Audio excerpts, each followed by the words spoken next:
this week we're doing something a bit different. We're going to be talking about Jordan Peterson's kind of rise to fame, I guess, kind of his story, and just kind of we did some research on every step that he's taken, kind of up until now, where he's in the public eye, and I think it kind of is in line with the theme of the podcast, which is unrealized purpose and finding purpose. So yeah, Jordan Peterson was who we picked, and one of his quotes. I'll start off the podcast with this is he he says that it's more beneficial to have an aim than to not have any aim, even if that aim is wrong or you fail. It's better to fail than not to try at all. Um, I don't know. Just reading that, man, it was like better to have an aim. Like, it sounds more like kind of like not so much like this is exactly where I want to be, but it's more like this is the general direction I want to be in, right? I don't know. What's your thought Mm-hmm. on that? It's not like, Oh,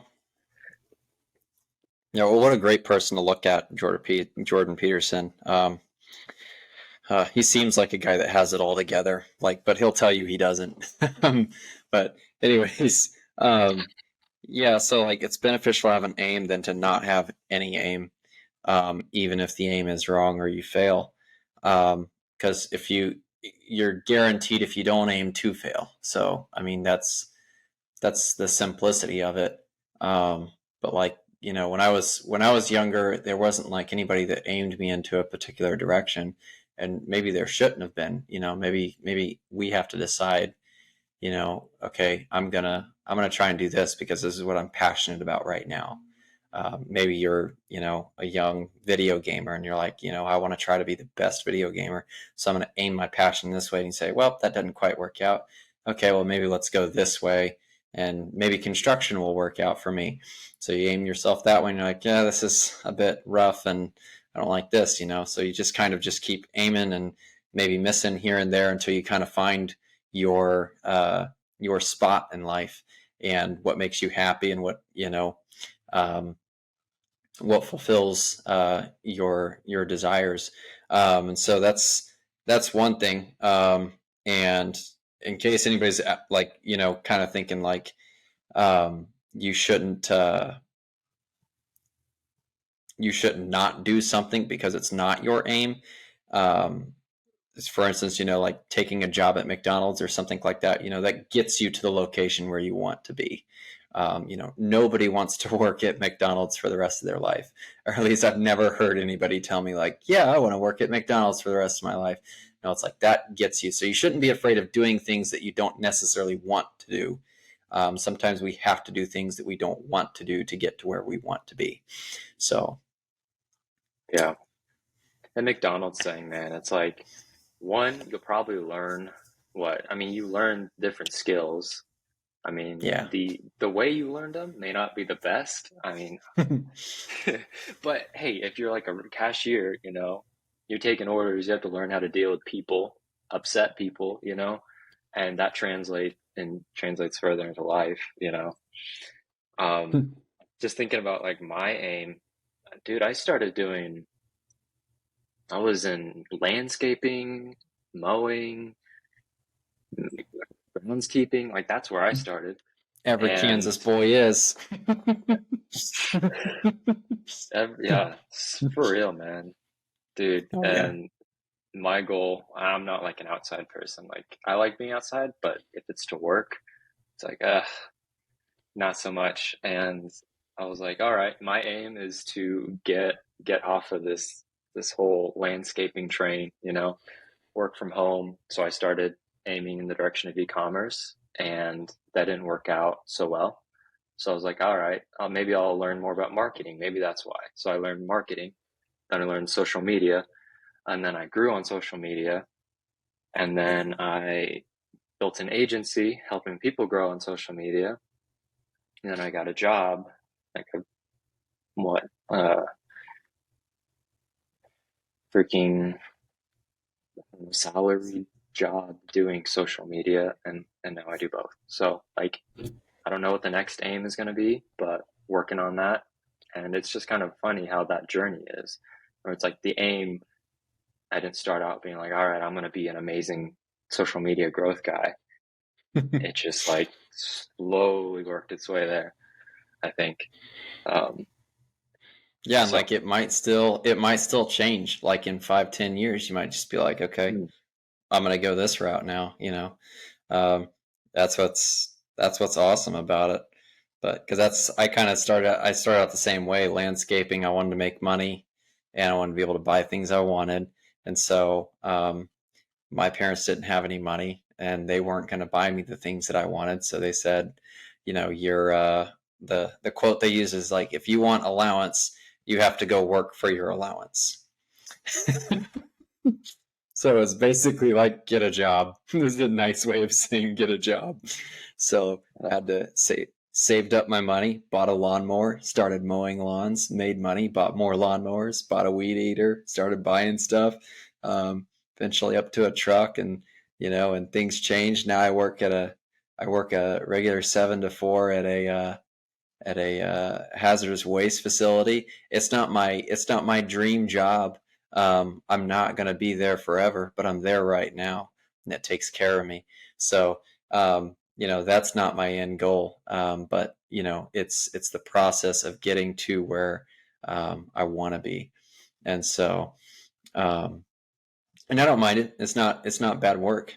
It's not like it's exhausting or anything of that sort. It's kind of interesting and fun. You get to learn new things. But yeah, I mean, just you have to have an aim though, some type of aim. yeah, 100%, man. And jobs like, and jobs that you'll see this where I guess gurus or whatever will recommend that you get a job that gives you free time essentially. So if you can get a job that you can sit there and actually study and learn other skills like while you're working or while you're taking care of things, that's awesome. Like for me, like I started doing I'd be installing sprinkler systems, man, and I was freaking listening to audiobooks. I listened to this one book, 1 Million Followers by Brendan King, like 5 times. Literally memorized the book almost. Like I listened to it so much, like, and then I took those principles and then I turned around and literally did everything in the book and grew a 10,000 follower Instagram page in a week. Like it's the coolest, not Instagram, and Facebook. It's the coolest thing to be able to learn while you're working and use that as a stepping stone for your next thing. So, um, another one of his quotes is we got two more is the purpose of life, as far as I can tell, is to find a mode of being that's so meaningful that the fact that life is suffering is no longer relevant. Um, first thoughts on that? To find a mode of being that's so meaningful that the fact that life is suffering is no longer relevant. I think this kind of speaks to, you know, and I had this moment where I was going through life and I was just like, man, life sucks. This is terrible. Why would anybody want to live, and deal with all this crap? And then not only that, you have a bunch of adults that have lived longer than you telling you, oh, wait, it gets worse. you know, like literally growing up, like I had adults being like, "Oh, you don't even know the half of it," and it's like it's true. I didn't know a lot of it. Still learning some of it even today. But you can go through life complaining about all the suffering, and there's no doubt suffering in life.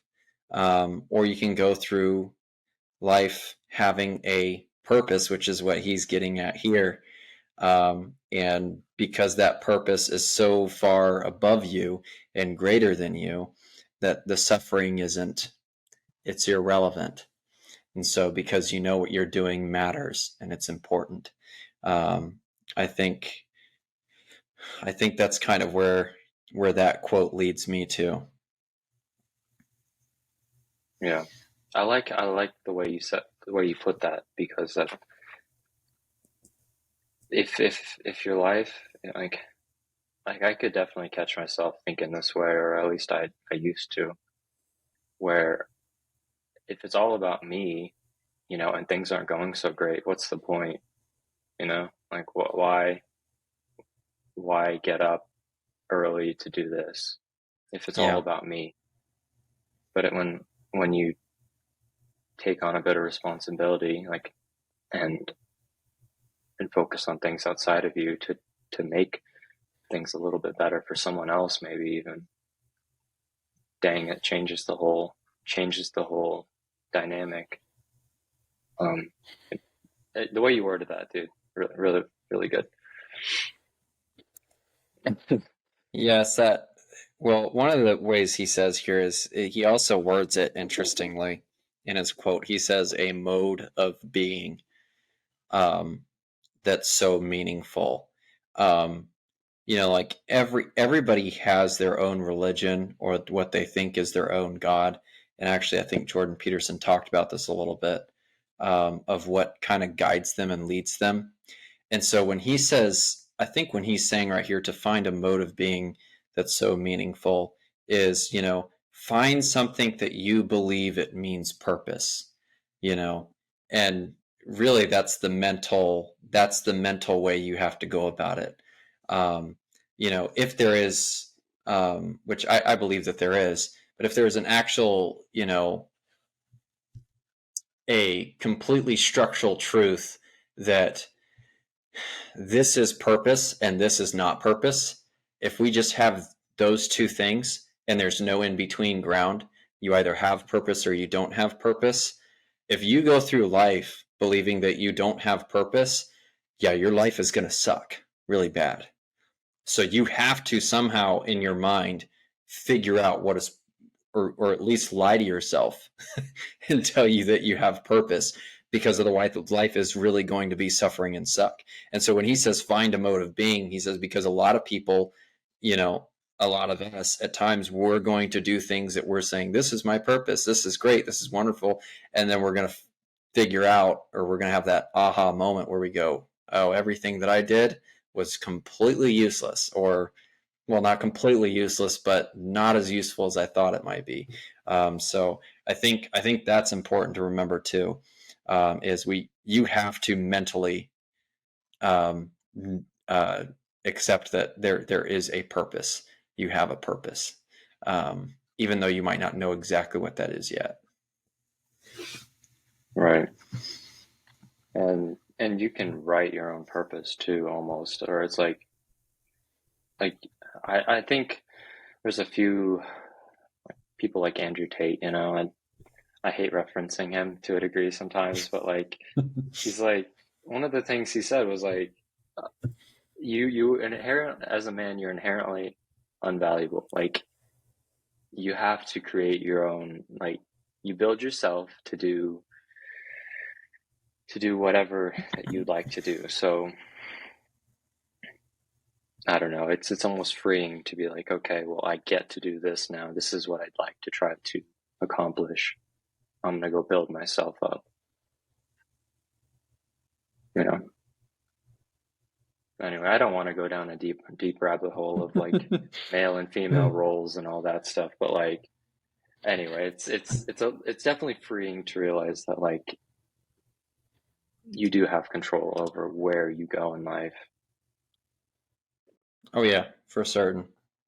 And the purposes that you set before you will create the character, will depend on whether you create a valuable character or an unvaluable character. So you'll need to pick purposes that are valuable. So this next one here, finding one's purpose in life, basically comes down to finding those couple of things that are greater than yourself and greater than everyone around you.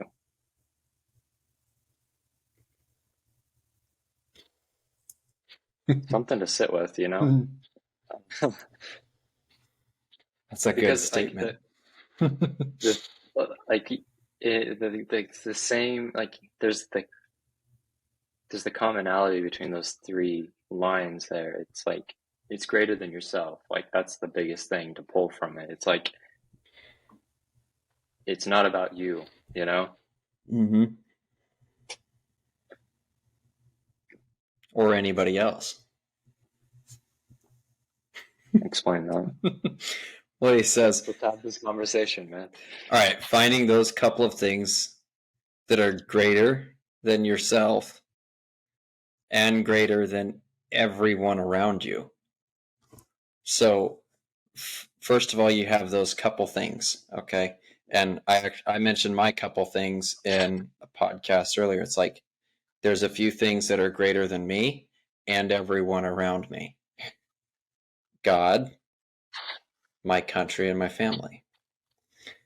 It's like those three things are very important. And it's not just they're a lot bigger than I think people realize. It's like, well, when you look at your family, isn't that kind of about you and just your family? It's like, no, it's not. It's about many people around me too, because you set an example when you lead your family.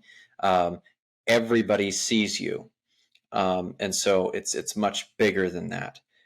So finding those couple of things that are greater than yourself, a purpose that is higher, that you even need help with, that you're going to have to work with other people for, and greater than everyone around you.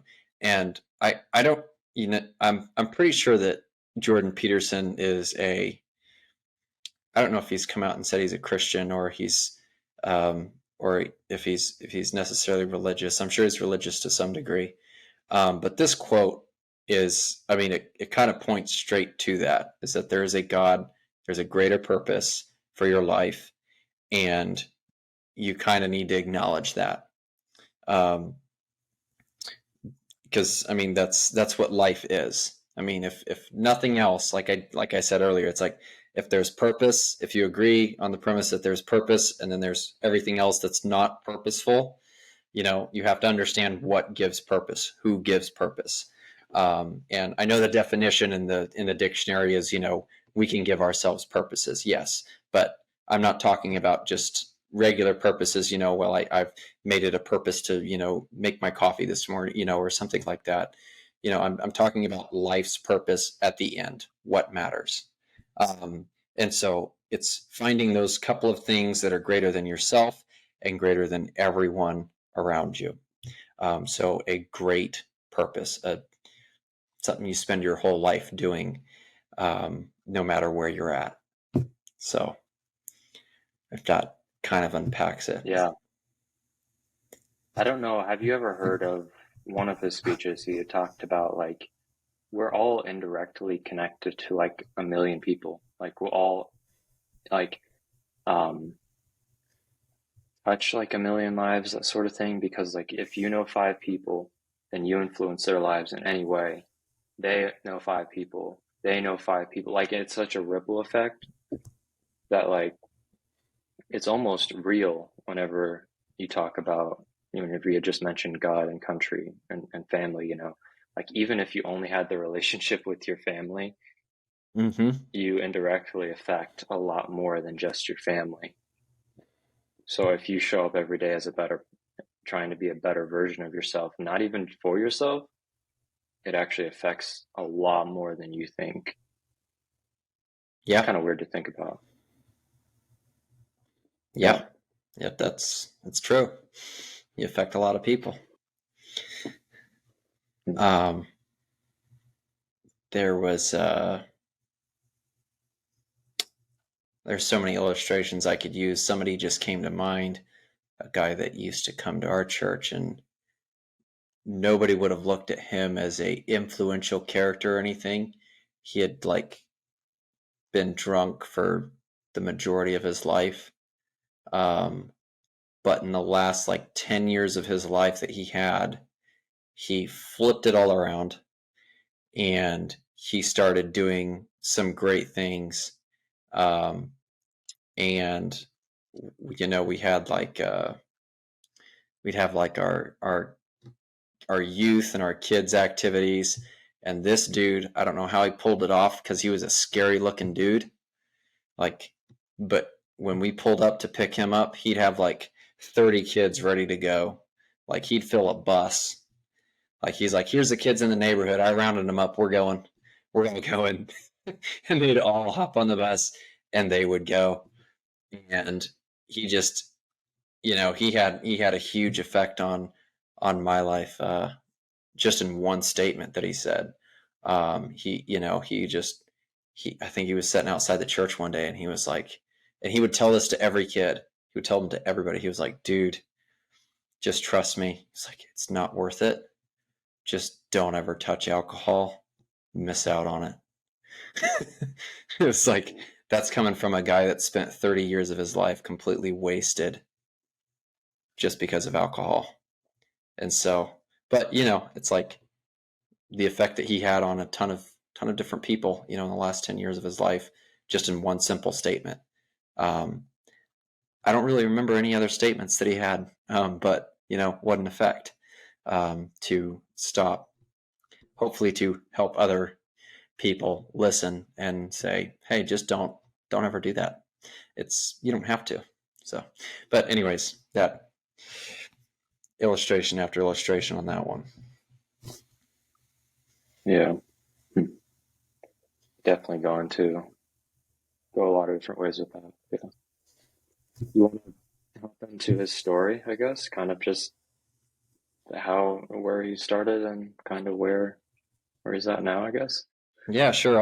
I'll hop into part of it. Um, uh, Jordan was Peterson. He was born in Edmonton, Alberta, 1962. Grew up with an interest in politics, literature, philosophy. He pursued his education at the University of Alberta, where he earned a bachelor's degree in political science and psychology. Which, if you asked me today, if I ever had an interest in going to college to either of those things, I'd be like, absolutely not. Um, Seems like today, like for who Jordan Peterson, he's very, very conservative, and he's far out there to a lot of people. Um, if he were to go back to school today into any political science classroom or psychology classroom, I think immediately there would be a lot of butting of heads, just because of how crazy, college classes have gotten on that and how liberal they've gotten. Um, of just, you have to use all the proper terminology and everything. But anyways, he went on to study psychology at McGill University, completing his PhD in 1991. He embarked on an academic career and eventually became a professor of psychology at the University of Toronto. Throughout his career, he's focused on exploring the fields of personality, social psychology, and the intersection of these subjects with politics and ideology. I think, doesn't he have a personality test? I think he has a. Yeah, Yeah. yeah, he's got a lot of really good resources. Make him a ton of money, but definitely helpful stuff. Man, I wish I could think of the name of one of them. I'm gonna do one of them for sure. The one he recommends.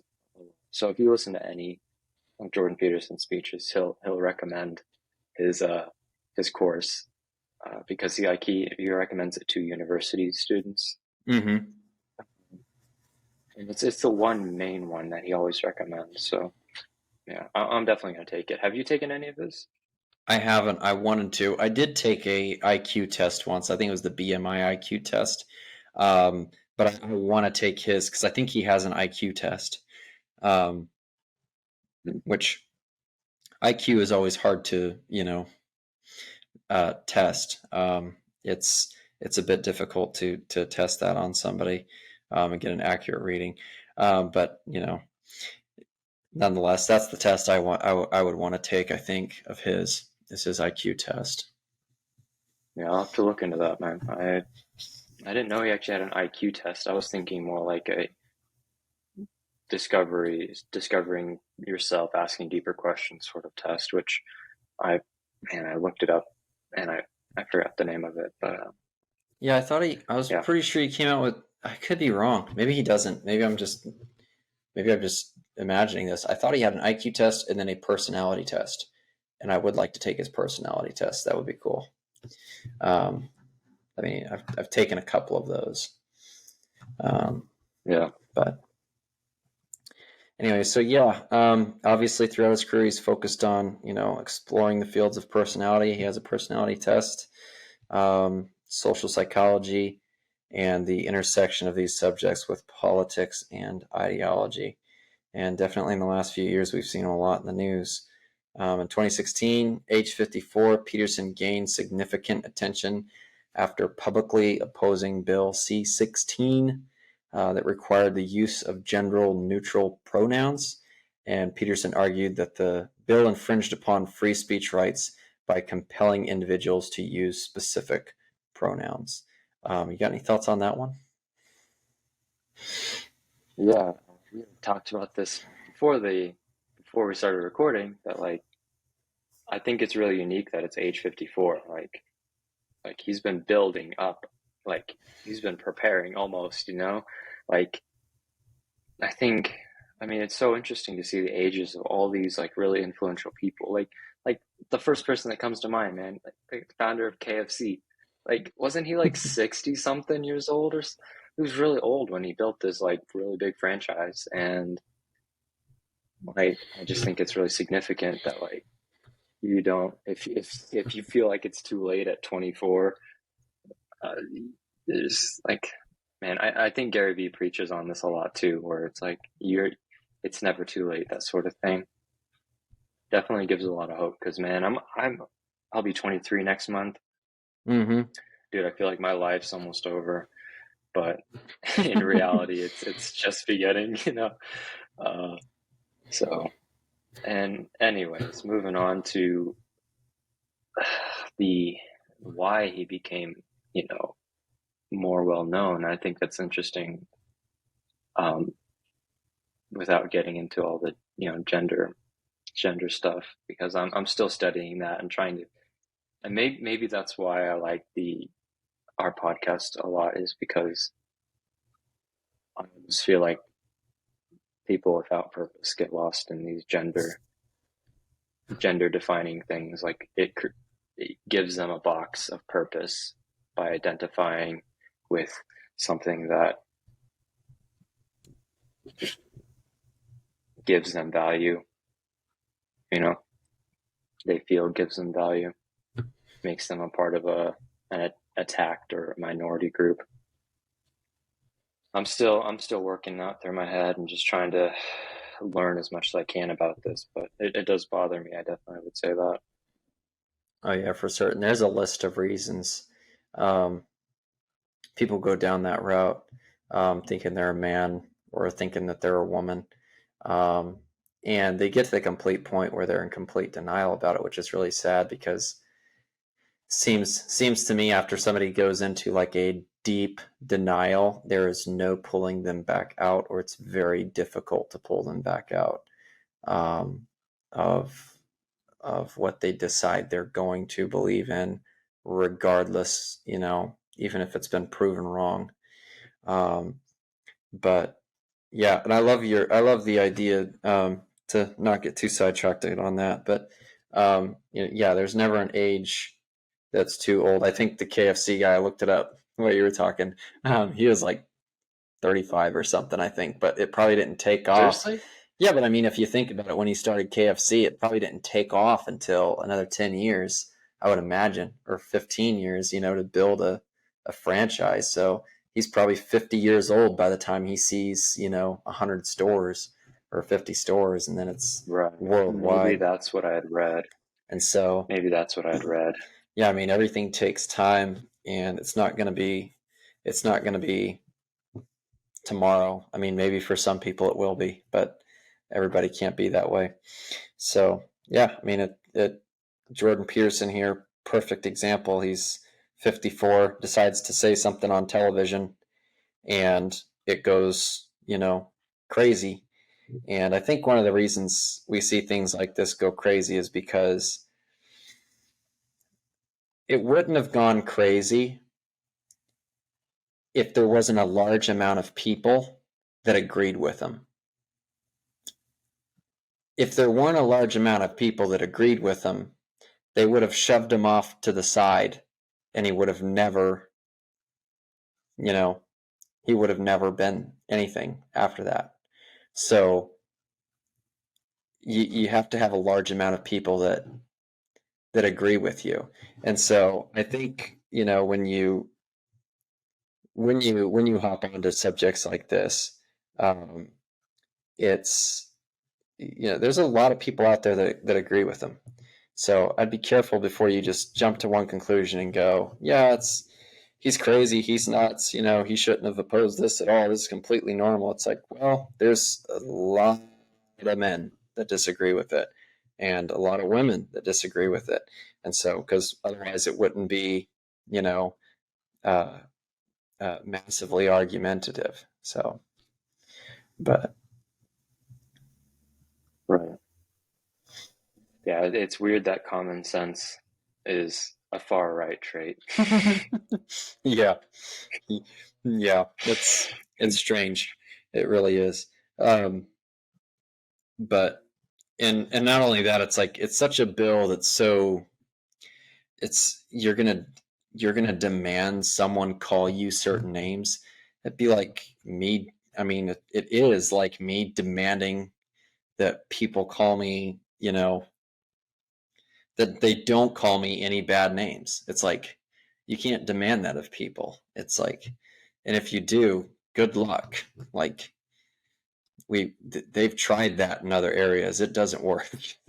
Normally it ends in war and bloodshed if you try to shut somebody up. So it's like, you know, it, be very careful of what you ask for. But, anyways, so, all right, moving on from that, unless you had anything else you wanted to say on that. No, Not, not at this moment. not at this moment. All right.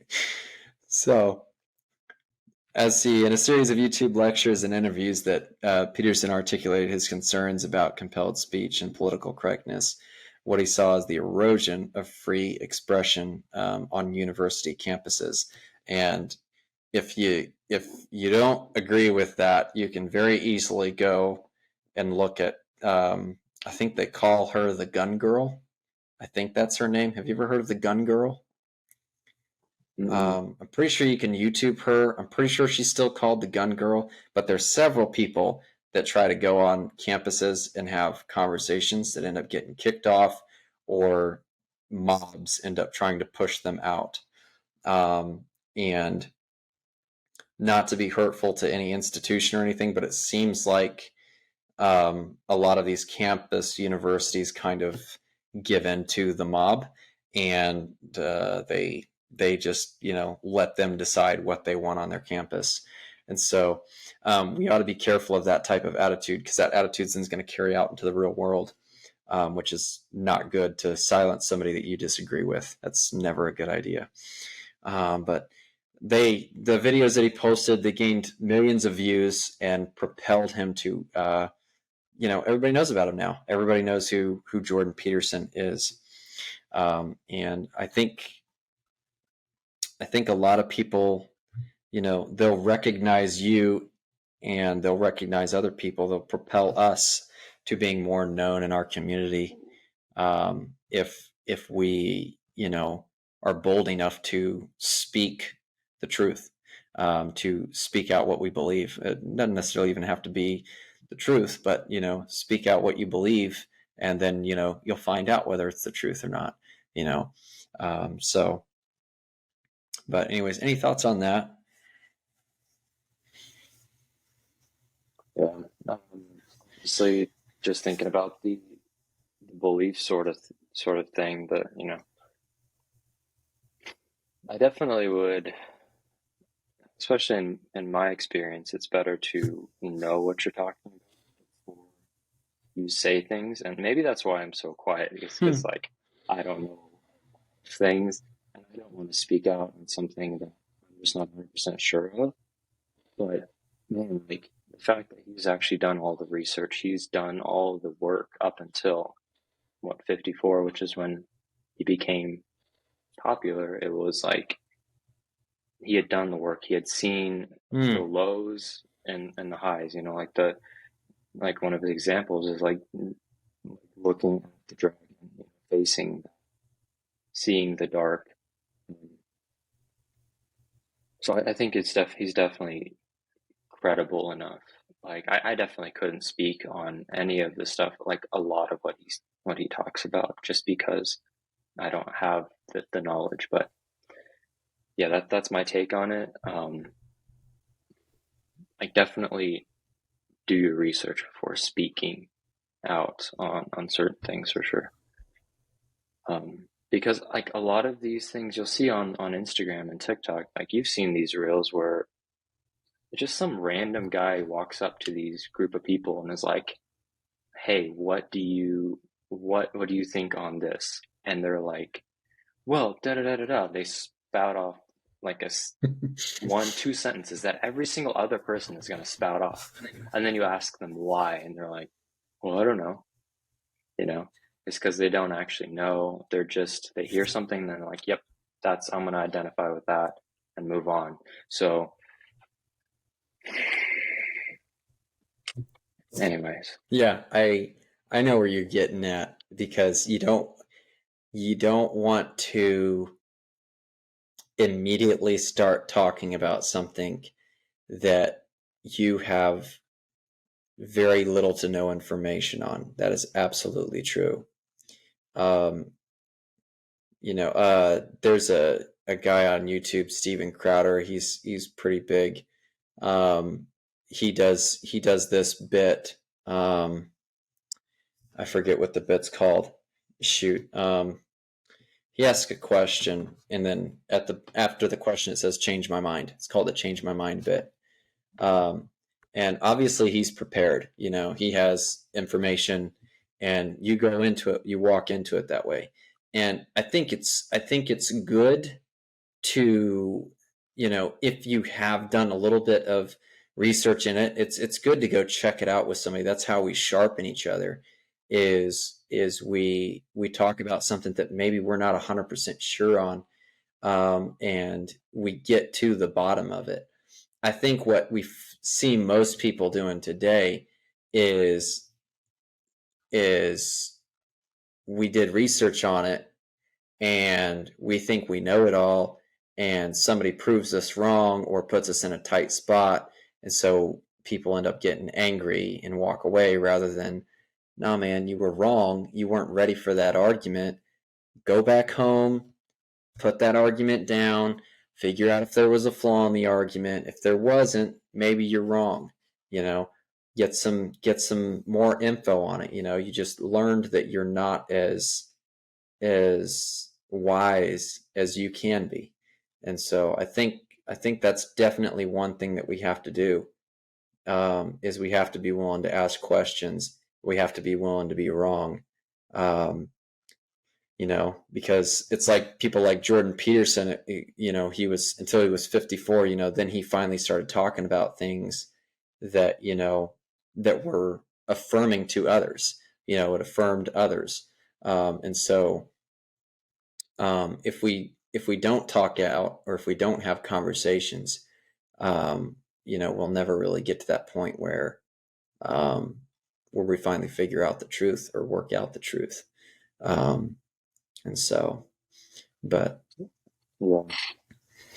I mean, one thing that I was thinking about also is like normalize not having an opinion on everything. It's something that I read a while back where it mm, seems like everyone has an opinion on everything rather than like trying to learn. So it's more like, that you were just talking about Stephen Crowder. I'm curious to know like how many people walked up to him and were like, why? Rather than I'm going to try to shove my opinion down your throat now and try to prove you wrong. You know, mm-hmm. like everyone they have their opinion, and it's not a very deep opinion, obviously, because they Right. just get blown away by his actual research. So yeah, I definitely don't have an opinion on everything. And I'm working on trying to. If I don't know, I'm just not gonna. I'm curious to learn, you know. So Yeah, I mean, there's a lot of things that you shouldn't have an opinion on. If you don't know anything about it, yeah, you shouldn't have an opinion on it. I'm not about to show up to NASA and tell them my opinion on rockets. Like, when you say it that way, it sounds really stupid and silly. Like, well, of course you're not. You're not a rocket scientist. You're not a scientist at all. But then, like, people hop out and they're like, well, I want to take my, you know, 1 year of high school or 2 years of, you know, knowledge on, whether, Bill C-16 is right or not. And I want to tell you that I have 2 years of experience that proves you wrong. And you have some other people that have, many more years and they're telling you, no, you're not, you're not right. It's like, you can't expect to know it all in a couple of years. So, it's kind of it's just a common sense. I think it goes back to common sense. Don't talk about things that you don't know about or that you know very little about. Better off ask questions, like you said. Ask the question why, and you'll get a lot more answers, and you'll grow on that, I think. yeah, ask why, do your own research, especially since like everything.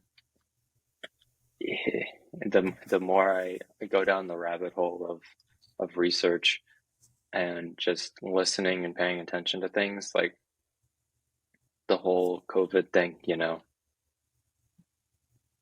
he- the guy's old, you know, so like maybe it's easier to follow along with like, oh man, he must know a lot, because he's old. Mm-hmm. Well, the guy's also making millions of dollars on the back end promoting products and stuff. So like, like can't take everything at face value. Definitely do your own research. Oh yeah, Um,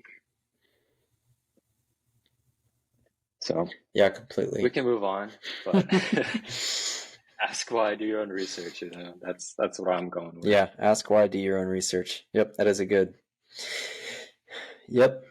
Um, so Jordan Peterson has a book, Maps of Meaning, The Architecture of Belief, that he published in 1999. It delves into the psychological significance of myths and narratives across different cultures.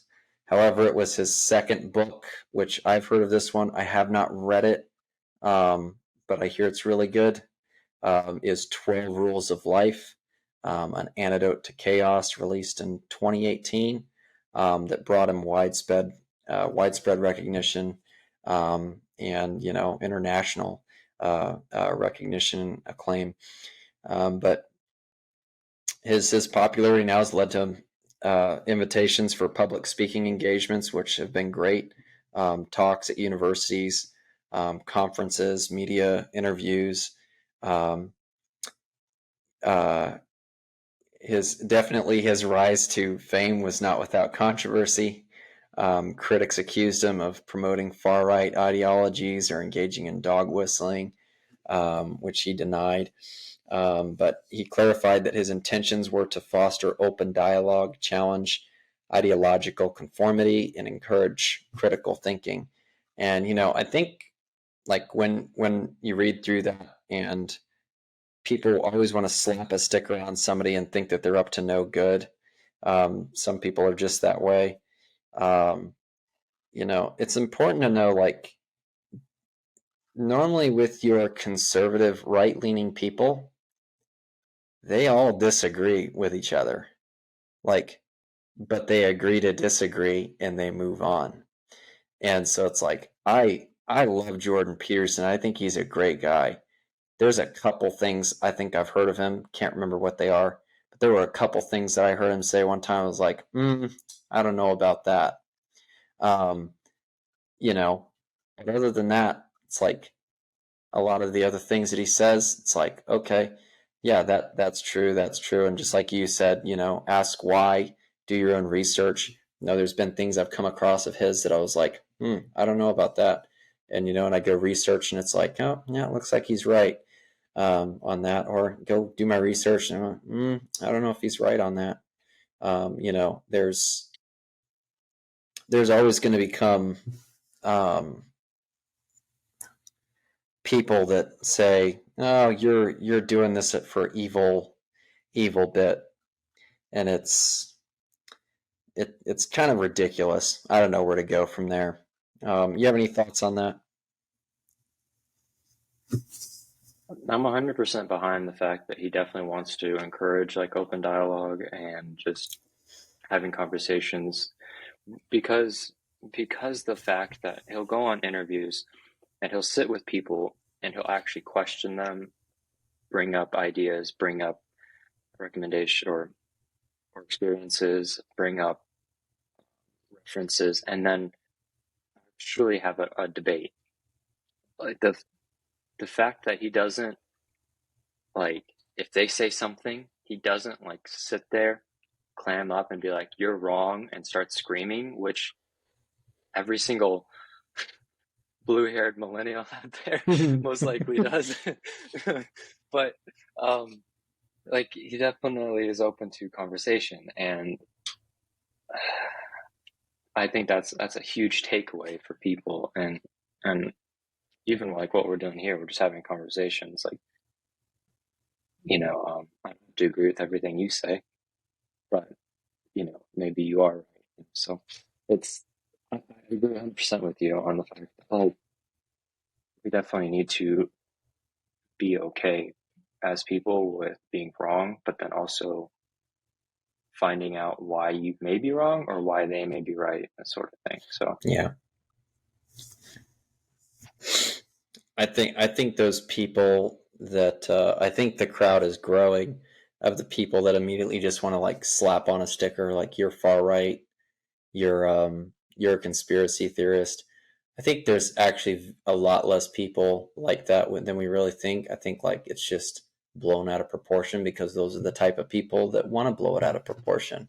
So, if that's you're true. screaming in the room, yeah, everybody's going to be looking at you, not necessarily looking at you like you deserve to be heard, but more like looking at you, you need to shut up, you know, grab a hold of reality. Like that's not how you have a productive conversation. And so, I've had people like that come across me. It's like they'll immediately label me. It's like as soon as I come up with an idea or say, well, it could be this, it's like, oh, you're a conspiracy theorist. It's like, no, it's a possibility. It's like you got to stop looking at the world. Well, clearly you don't look at the world as everybody's just jolly good and everybody's out there to do good. It's like the majority of people aren't out there to do good. The majority of people are not good. Um, so it's like, you know, for someone to sit there and peg you far right and to peg you a conspiracy theorist, that they're really agreeing with you. um, it's kind of funny to look at it that way, but they really are agreeing with you because you're saying something that they don't like about somebody that that they do like, or you're saying something positive about somebody that they don't like, and so they're saying, well, you're just locked in a closet and you don't know anything. Well, it's like, well, you just called me a conspiracy theorist, so you acknowledge that there's bad people in the world, but you won't acknowledge that some of those people that you like might be those bad people. And so it's kind of, it's, I don't know, I just toss those aside and continue with the open dialogue, and challenge ideological conformity, and encourage critical thinking. But, anyways, the feedback. Oh, yeah. I want to hold What's on. up? I want to roll that back just 1 second. And you said something where you're like, and the majority of people aren't good. Yeah. I would argue that the majority of people are good. The the small percentage or the percentage of people that are bad cause more harm and it's more noticeable, Hmm. you know, because there's a lot of good people that are quiet that sit in the back and obviously let things happen, unfortunately. But then there are the bad people that when they do bad, they make a bigger ripple or a bigger noticeable dent than the good that the good people are doing, you know? Because, like, say if a bad person were to shoot someone, that affects a way more people than you donating to the Salvation Army, you know? Like, you're giving $5 or something like that, you know? Like, I don't know. I guess what I'm trying to say, man, is like, I feel like the majority of people are good, but they're definitely are good at heart almost, or have good potential to be good. But then there are definitely a smaller percentage of people that are just genuinely evil and genuinely bad people. That's I I don't have gotcha. to sit with this long. Oh no, that's I wanted to throw that in there. dang it. Maybe we should have tossed that in at the beginning of the video. Yeah, I think we disagree on that. I think we just found something we disagree on. Um, Oh, nice. there we go. Now we're going to talk about that for hours. No. Yeah, I mean, there's definitely a lot of topic on that. Are the majority of people good, or are the majority of people bad? I think a majority of people are inclined to do bad, more than they are inclined to do good. Well, yeah, But we're human. yeah, We're human. right, Everyone does bad. right, yeah, But the malevolent part, that is yeah. I mean, always inclined to do the evil thing, you know. I feel like the amount of genuinely good people out there is very low, you know, maybe. came up with a new term here. Got to research. First it was Labels. good, Isaac. Now it's genuinely good. I see you're changing your argument. No, I'm just messing. I see like a scale, you know, like you've got genuinely good people, then you've got just good at heart, trying to live their life, and sure, they may be selfish because everyone is. You're human. And then there's the bad that was just raised on, you know, in a bad influence or bad circumstances, whatever. They probably have potential to be good as well, you know. Everyone has that, they can change. And then there's just the evil and bad, like dark. But, you know, I want to research that more, so I'm going to add my disclaimer. What was that you were saying earlier, that you'd rather ask why? And I'm just teasing you. No. No, it's something that I've been thinking about and just paying attention, because I like to watch people. Yeah. You know, like I like to understand people. I mean, I bought books about it, you know, and a lot of it is just honestly common sense. But like, you know, well, that used to be my opinion, was the majority of people are good. That used to be my opinion, and now I think, after doing, and I haven't done a lot. I'm still, you know, at a point where, you know, you could say, you could probably convince me otherwise. But I'm at a point right now where I think a majority of people aren't good. I know that comes across as a very crazy statement. Define good. That's a good idea. We should maybe define good and bad. Yep. And then evil and genuinely good. How about that? Well, you could, to define good and bad, if you were to go based off those definitions, you would win the argument. Absolutely.